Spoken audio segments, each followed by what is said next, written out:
You're listening to The Writer's Voice on Virginia Voice, and I'm Jennifer Robbins, your host. Our guest today is Virginia author Sydney Scrogham. Sydney has been a horse owner, writing novels on the side for the past 10 years. She actively writes for Flash Friday, the Porsche Club of America, and eBreak News. When she isn't writing, Sydney can be found in the barn with her horse, Snowdy. Hi, Sydney. Hi, Jennifer. How are you today? I'm wonderful. Thanks for having me here. Oh, absolutely. Today we're talking about Chase, and this is Sydney's latest novel.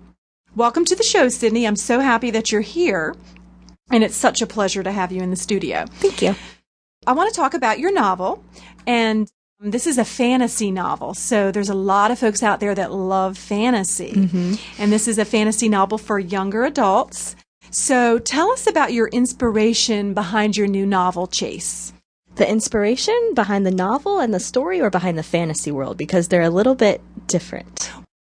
The inspiration behind the fantasy world was a mix of a lot of things. When I was a kid, I was always watching some kind of fantasy movie, like the Bionicle Mask of Light was a big thing for me, and interacting with the My Little Pony worlds. I was always playing the video games and the computer games and reading the stories. And I think I remember the Little Pony. Yeah, when they were, I don't know, they look more cartoony now, but they were more pony-ish back in the day when I had them. And also a lot of the Chronicles of Narnia. So I was a huge Narnia fan, and when the movies came out, I was like, oh, yes, like this is my world, and I'm going to take this and make it my own. So I pulled in things from all these different things that I was interacting with, and that was kind of how the story world started being built. And the story for Chase itself came from, I was around 14, 15 when I wrote the first draft of this book, so I was really young.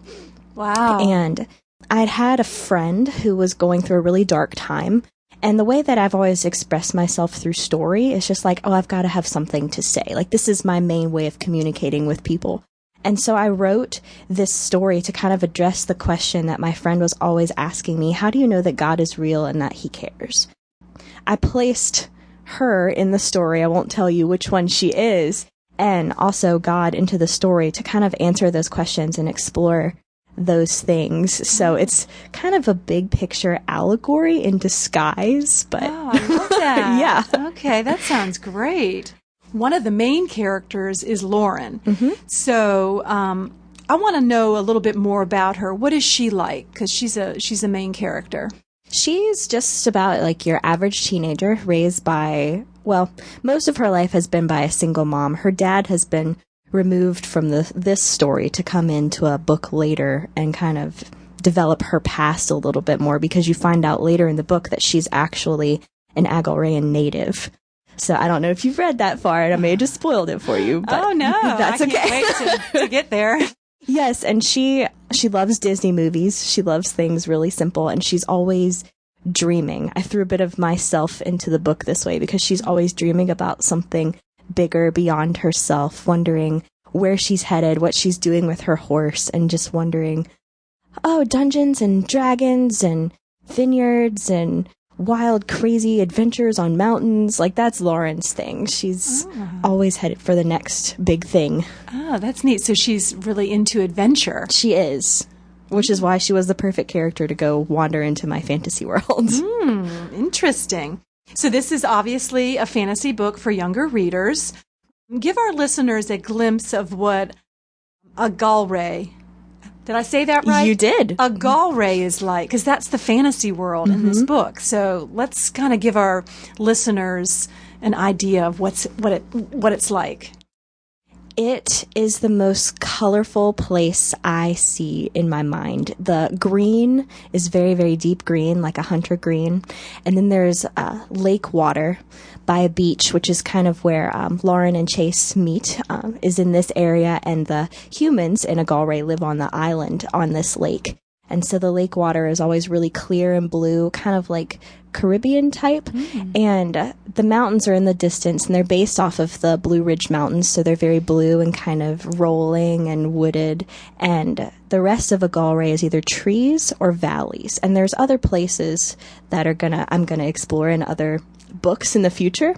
other areas of a gallery that I'll take my readers. But yeah, that's kind of what it looks like. Picture bright sunlight, clear skies.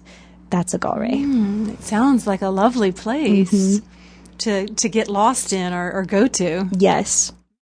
I want to know more about Chase and his relationship with Lauren, because when she goes into this fantasy world, she meets Chase. So I want to know more about him, and I want our listeners to kind of get a feel for what he's like, and it's exciting. So I tell us about him. absolutely love Chase. He is my favorite character in this book because I got to pull in my horse brain while I was writing his perspective, because he's raised around alicorns, which are basically magical horses. So he thinks like a horse. And so it was really challenging for me while I'm writing from his perspective. I'm like, okay, he was raised by a horse. He wasn't raised around any of our modern human technology. So I'm like, I have to write about things, and I can't make comparisons to things like phones or cars or streets or big buildings. Like, I have to think caveman kind of while I'm writing from his perspective. And so since he's never seen another person before, it's really interesting when he meets Lauren for the first time, and it like blows his brain. He's like, oh my gosh, like I thought I was the only person in this fantasy world, and now there's another person. And he tries to interact with her like a horse, because that's the only culture he knows is horse culture. And she's totally freaked out by this guy intruding on her space, trying to like breathe up her nose to say hi to her, because that's how horses say hello. Oh my gosh. And she's just like, I can't handle this. And then she starts to figure it out. Oh, hey, he's thinking like a horse. And then they start finally being able to communicate with each other, and he starts learning how to be human, and she starts learning about his world. So I love the development of their relationship. It's quite fun. That sounds so interesting.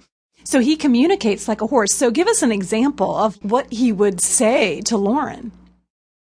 Like, how do you communicate like a horse? Well, the alicorns do talk. He can talk, but he's not literate, so he can't read or anything. And that's one of the ways that their relationship develops, is he has Lauren read old journals to kind of tell him about his parents, because he knows nothing about them.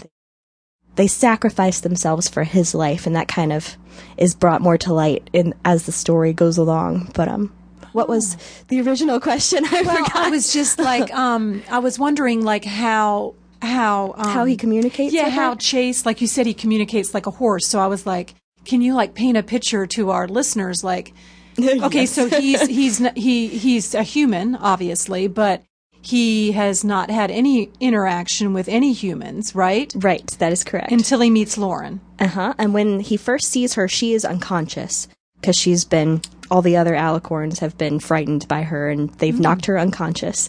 And he takes her back to the island and like lays her down, and so she can rest and get her consciousness back. And Callie is the name of the alicorn who has raised Chase, so he's kind of like the father figure to Chase. And he's talking Chase through all of this. And then when Lauren finally comes around, she's like, okay, I'm in a strange place. I'm by myself, because Chase is out and about with Callie. And then she finds herself in the bathroom, and suddenly there's this guy by the door watching her, and it's Chase. And he's thinking in my head, well, like, there's this new person, and we have to establish hierarchy, because that's how horses communicate. They're like, oh, I say hello to you, you say hello to me, and I'm the boss here, and that's how this relationship is going to be. So he's looking at her, thinking, because in a herd setting, the lead mare is usually the one who calls the shots, even ahead of the stallion, who's the protector. Okay. And the lead mares are referred to as boss mares. So Chase is thinking about Lauren being like, okay, is she the boss mare in this situation? Like, is she going to be the boss of me? How is this going to work? And so he's approaching her in the bathroom, and how horses say hello, like I mentioned earlier, is they take each other's scent through the nose. Okay. And so he's trying to take her scent, and she's like, get the heck away from me, you creepy person. Like, I'm in a strange place. Right. I don't know what's going on. And she ends up screaming and freaking out at him. And so he's thinking, okay, she's already establishing her dominance before I've even gotten close. Like, she's definitely in charge here, and she might hurt me if I come any closer. So he bails for a little bit. And it takes a little while for them to kind of get over that. And then Lauren, when she starts reading the journals that Chase has asked her to read, she's like, oh, he's never met another person before, because his parents sacrificed themselves for him, and he's been here by himself this whole time, and that's why he's thinking like an alicorn, is because that was why he was raised that way. Oh, okay. All right. So this is kind of giving our listeners a little insight on what's going on here. Now, Emblem is a special horse. And so I want to know more about Emblem, and I want our listeners to know more about Emblem. Emblem is Lauren's first horse. Okay. And it was a gift from her father. And her dad, like I was saying before, is not present in this story. He has gone off elsewhere to make his appearance later, because he is actually a native of there's Agalre, which is like the main fantasy world, and then there's also like a dystopian dark version of Agalre that's called Antioch. That's also mentioned in this story. And Lauren's father is a native to Antioch. So that's all going to come out later, but that's why he's not present in Chase. Emblem is the last piece of her father. And so when her mom is like, okay, Lauren, you've got to get rid of your horse because we can't afford it anymore, she's like, no, because it would basically be her saying, goodbye, Dad. And she can't do that to her horse. So that's why this horse is so important. And I pulled that in there because at the time I was writing this story, I'd just gotten my first horse, Blue. And so Emblem was kind of me preserving Blue in this story. And that's also why the book is dedicated to him. So. Oh, that's so wonderful. I love that. You're listening to The Writer's Voice on Virginia Voice. I'm Jennifer Robbins, your host. Our guest today is Virginia author Sydney Scrogham, and the book is called Chase. What does the red horse represent? Because there's this red horse, okay, and it's worth $10,000. So I want to know about this horse. Why is it worth $10,000? And why is Lauren going after this red horse? Well, in this book, there's the fantasy world and then there's also the real world. And I've taken kind of a sci-fi spin in the real world approach where Lauren starts. There's a My Little Pony type conspiracy that in my head started back in the 1980s. And this is all fantasy. I have no proof of this whatsoever. But it's Hasbro coming together with a genetic engineering company, and they're trying to create real-life My Little Ponies. And that's kind of how this gets started. And that's where this horse comes from, is from this company in the real world. Because originally, this genetic engineering project had started in Agalre, but then it was taken out of that little fantasy world and placed in the real world. And they were trying to replicate alicorns as genetically engineer horses in this real world to look like alicorns. And that's what happened with this red horse. It escaped from the facility after it had its genes spliced, and in my head, they were trying to give it human intelligence. So that's why the eyes are kind of extra shifty and why it kind of has human-like reactions when you first see it interacting with the rest of the alicorns in Agalre after Lauren gets there, and Chase is like, wait a second, like, this horse isn't normal. Its eyes are way too shifty, and it moves its mouth in freaky ways, and the way it shows its teeth, it's too human. So that's where it came from, because I was figuring, well, if they could actually do this in real life, make a horse red and give it human intelligence, it'd be worth a whole lot of money. Oh, so that's why, for sure. That's why it costs that much money to have it escape. And Lauren's like, oh, I can go get it. Okay, so it's worth $10,000. So she's trying to find it so she can basically help with the family's finances. Exactly. Because her mother lost her job. So that's kind of a little bit of background on there. So she's trying to find this horse. Yes. Okay. That's it exactly. And she's running into obstacles in Agalre. Yes. That's keeping her from capturing this red horse. Yeah, she, I don't know if you read this far into the book, but she actually gets pulled into the plot to murder Chase. Yes, right. Yes, I want you to talk a little bit about that, because I know that she, is pulled into a plot by the Snyx. Snyx, okay. So he's evil. Okay, so we want to know a little bit more about that dynamic, because she has to basically kill Chase, right? Yes, she's to get the $10,000. Actually, he offers her $100,000 to murder Chase. Wow, that's a lot of money. So, okay, so what is going on in her head now? Because she has this offer, $100,000 to kill Chase, and she's become friends with Chase somewhat? She hasn't at that point when the Okay. Snicks makes the offer, and she's thinking, okay, well, I have to do this because the Snicks has my mom, he's got my horse, and he's going to pay me. Like, it's just one person here by himself. Like, this is something I've got to do. And then she goes to actually do it and is like, wait, I can't kill another human being. Right. Because that's just who Right. she is. She's a good person, and she can't overcome that. And so then she has to figure out another way to go and save her mom and Emblem and still let Chase live. That sounds so good. You have such an imagination. Thank you. We're going to have to get these listeners out here to buy this book. So, this might be a good time for you to maybe read an excerpt from the book. Maybe you have a favorite excerpt, or, maybe something that can kind of give us an idea of the struggle that she has when she is trying to decide. I think our listeners might enjoy that because this is pretty intense time for her. It is a very intense time. Yeah, so maybe you can find something that you can read for us. So there's a part where Lauren has met Chase, and she's like, okay, I have to go back home now. And when she's in the midst of going back home through this tunnel, this dark tunnel between worlds, is where the Snicks kind of catches her attention. Okay. So she's down in this tunnel, and she's getting freaked out by how dark it is, and she's talking to herself. Stupid, that's you, I grunt. A pebble clunks down the tunnel ahead of me as I continue forward. When it stops, my ears ring, and I hear a low rumble that also jars my feet. Maybe it's thundering somewhere. My breath is shallow. In, out, in, out. Too fast. I need to go back or run forward. It happens slowly. All the hairs on my back stand up, from my waist all the way to the back of my neck. Hot spikes jolt through my body. I'm being watched. Run. The upper half of my body lurches forward, but my feet don't follow because there are 2 red lights in front of me, and my stomach is so hard I'm about to be sick. Lauren Elizabeth Rogue, I'm not here to hurt you. The voice is deep, male, and I'm halfway back out of the tunnel before my brain registers what I'm not here to hurt you means. I have the money to save your Emblem. This time, I stop. How do you know about all this? Who are you? I ask.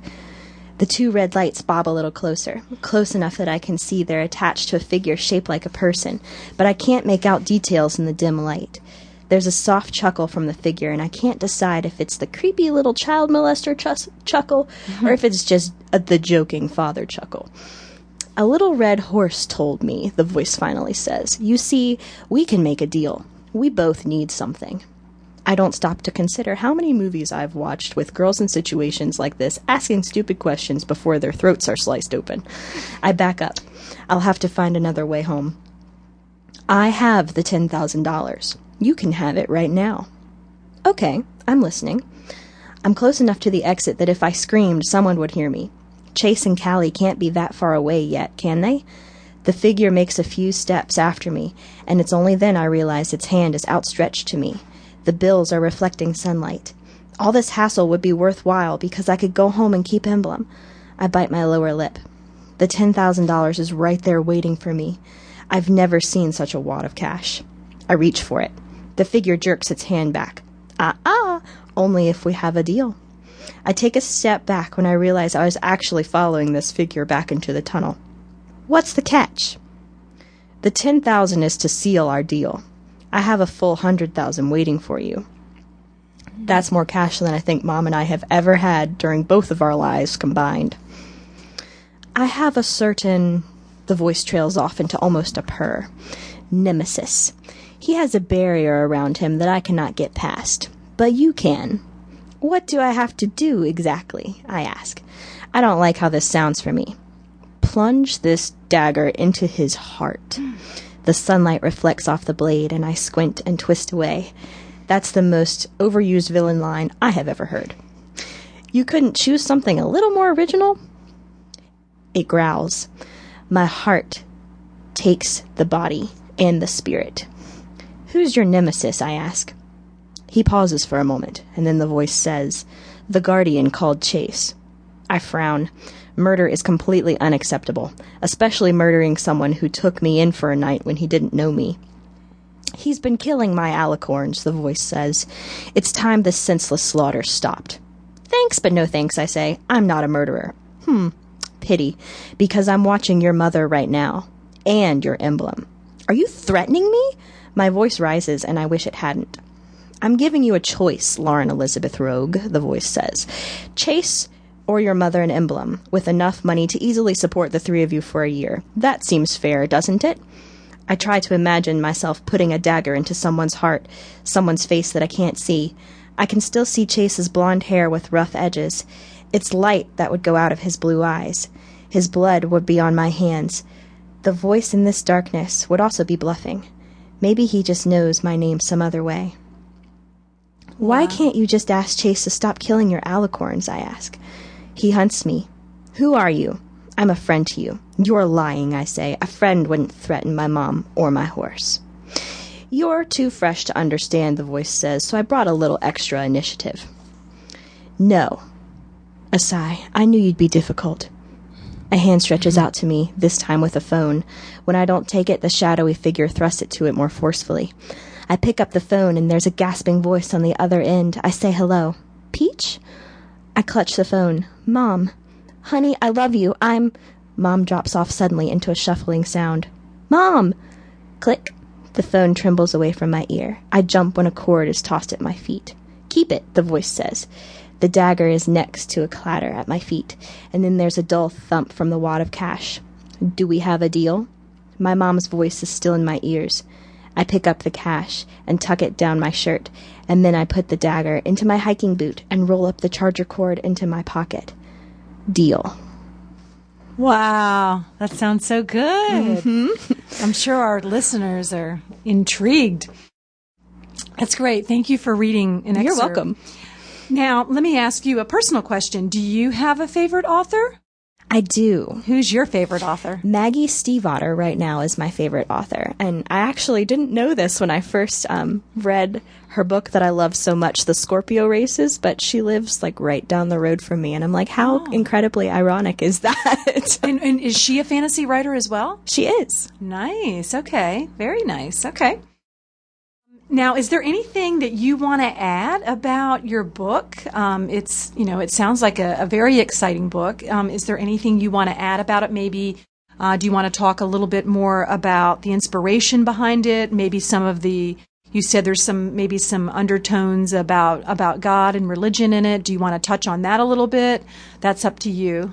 Or you can just share maybe your favorite part of the book with our listeners. It's completely up to you.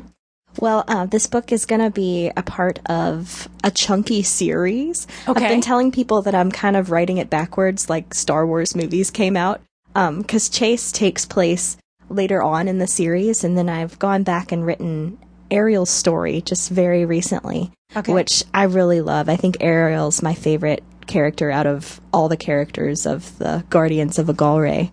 But she's such a snippety, snarky character. And that one will actually be a new adult novel because I felt like it was a little bit older for a young adult audience. But still, I'm really excited about it. And so I'll have that one and I'll explore the Guardians that came before Chase and then actually write the story about his parents. And then I'm planning to go back and tie all these characters together because it wasn't so long ago that they all have to be dead. So I'm planning to have some of them still be up and kicking when I come back and write Chase's sequel, which will take place in the real world.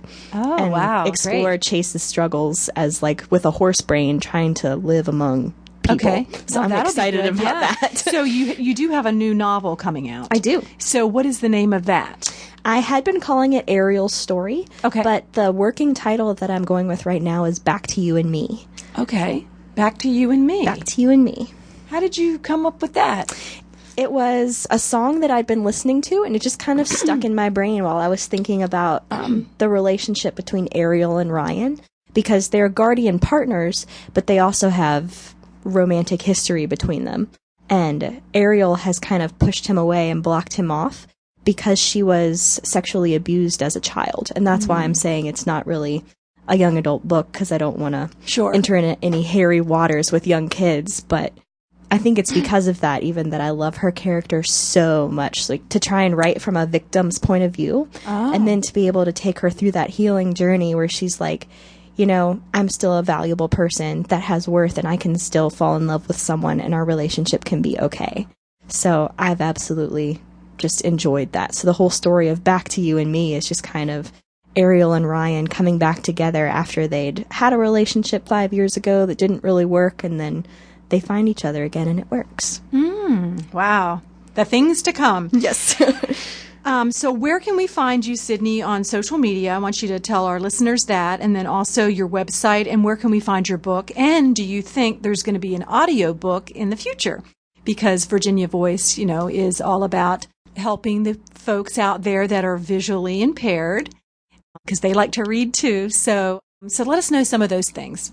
Well, let's break that question up into pieces. On social media, I love Twitter.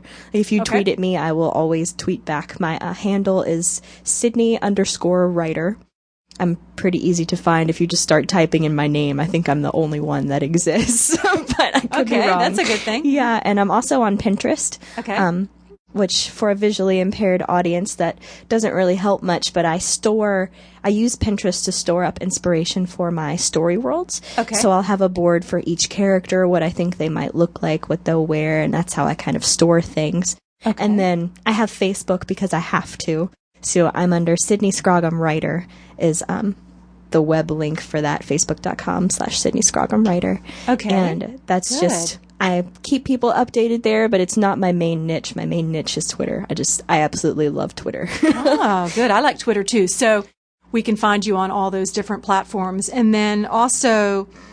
I've also got companion works on Wattpad. A lot of people don't know what Wattpad is, but it's basically a place where you can go read books for free. But a lot of things that authors put up there are works in progress, so they're not finished. They're serialized, and it's kind of like reading a book like it's a TV show.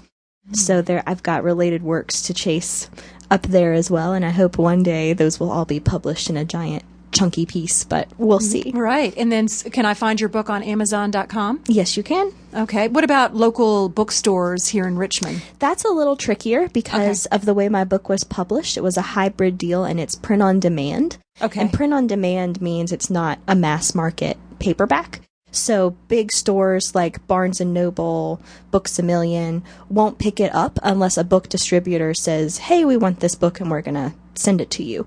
But that doesn't mean you can't find it in the online store. So it's a little deceptive. So you can Google Chase and find it in Barnes & Noble. But if you walked into the store, they could order it for you. But I don't think you'd be able to find it on the shelves. Okay, well, we definitely know Amazon. Yes. And then we know where to find you on Twitter and then, of course, Facebook. So that's great. So you're out there. Yes. So we can reach you. So that's awesome. And I really want to thank you again for being here. It's really been a pleasure, chatting with you and listening to you read from your book. It sounds like an exciting fantasy novel. I'm sure a lot of the young folks out there will really enjoy this book and look forward to some of your other books. And then do you think maybe down the road you might be able to do an audiobook? I would love that. I'm looking into it right now, trying to learn some things from other authors that have gone before me and figure out how that works. Because I think it would be awesome to be able to record my own audiobook and really get into it with character inflections and stuff. So we'll see. Because there's a lot of audiobooks out there, and I know I have quite a few friends that listen to audiobooks in the car. So yes, that would on be long trips, it's perfect. That'd be a great addition to have your book Chase in an audio format. Well, once again, the book is Chase, and the author is Sydney Scrogham. And thank you so much for being here today. You're listening to The Writer's Voice on Virginia Voice, and I'm Jennifer Robbins, your host. Thank you, and have a great day.